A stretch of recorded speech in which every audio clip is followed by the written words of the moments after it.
حسبي ربي جل الله ما في قلبي غير الله نور محمد صلى الله لا إله إلا الله.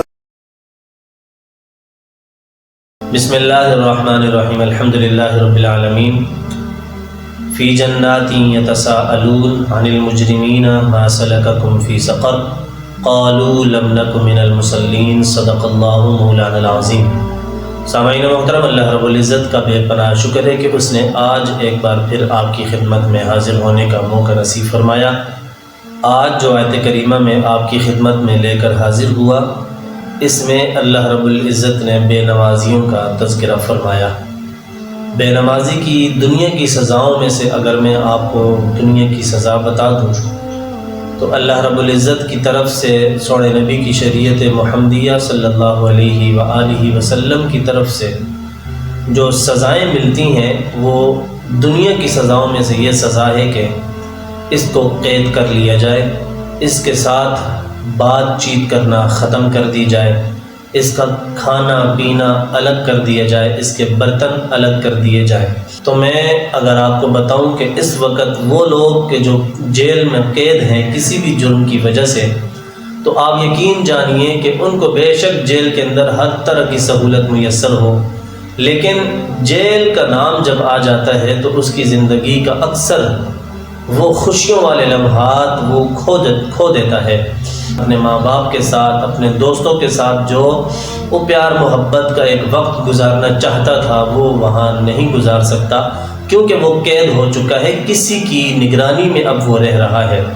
تو یہاں پر بھی وہی بات ہے کہ جب بے نمازی کے لیے اللہ رب العزت کی طرف سے یہ سزا دی گئی کہ اس کو قید کر لیا جائے، تو یہ قید کی سزا بڑی خطرناک سزا ہوتی ہے.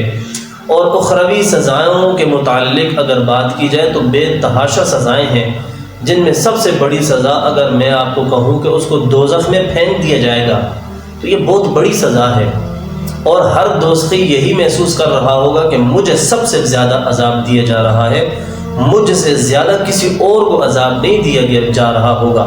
لیکن ان سے بھی بڑھ کر سزائیں اور عذاب والے لوگ موجود ہوں گے.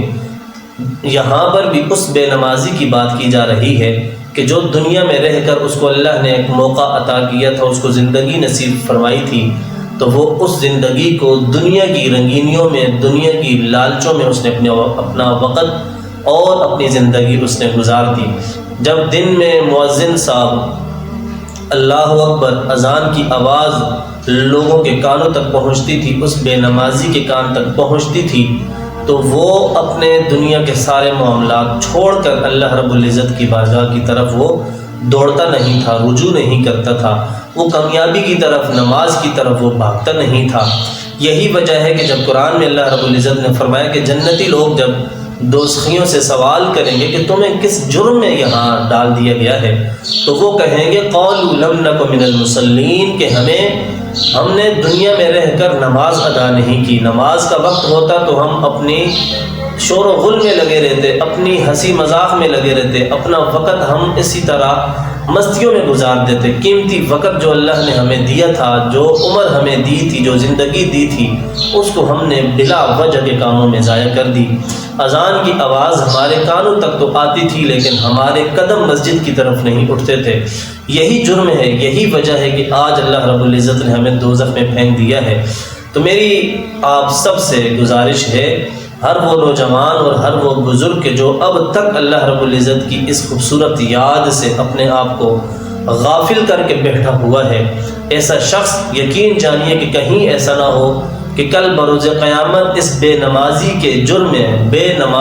جرم کی وجہ سے اللہ رب العزت اس کو دوزخ میں پھینک دے. میں اپنے لیے، اپنے ماں باپ کے لیے، اپنے دوست، اپنے عزیزوں کے لیے دعا کرتا ہوں کہ اللہ رب العزت ہمیں صحیح معنوں میں اپنی بندگی میں رہنے کی توفیق عطا فرمائے اور نماز کی پابندی کرنے کی توفیق نصیب فرمائے. یقین جانیے نماز پر بے شمار احادیث سوڑے نبی نے ذکر فرمائی ہیں، اور اللہ رب العزت نے قرآن میں نماز کا تذکرہ فرمایا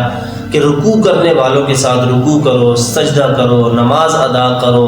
رات کی نماز ادا کرو، دن کی نماز ادا کرو، عصر کی نماز ادا کرو، جب سورج ڈھلنے والا ہو تو تب نماز ادا کرو۔ ظہر کی نماز کی طرف اشارہ کیا جا رہا ہے۔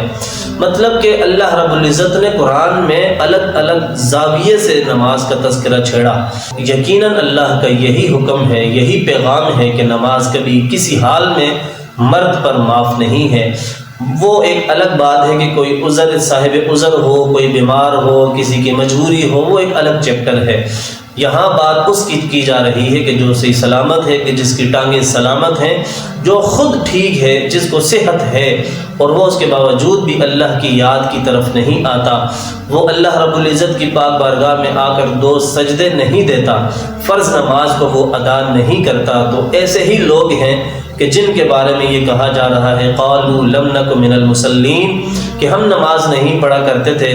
یہی وجہ بنی ہماری یہاں دوزخ میں آنے کی۔ اللہ تعالیٰ سے دعا ہے کہ اللہ تعالیٰ ہمیں قرآن پر عمل کرنے کی توفیق عطا فرمائے اور سونے نبی کی زندگی کے مطابق ہمیں بھی اپنی زندگی گزارنے کی توفیق عطا فرمائے۔ السلام علیکم ورحمۃ اللہ وبرکاتہ۔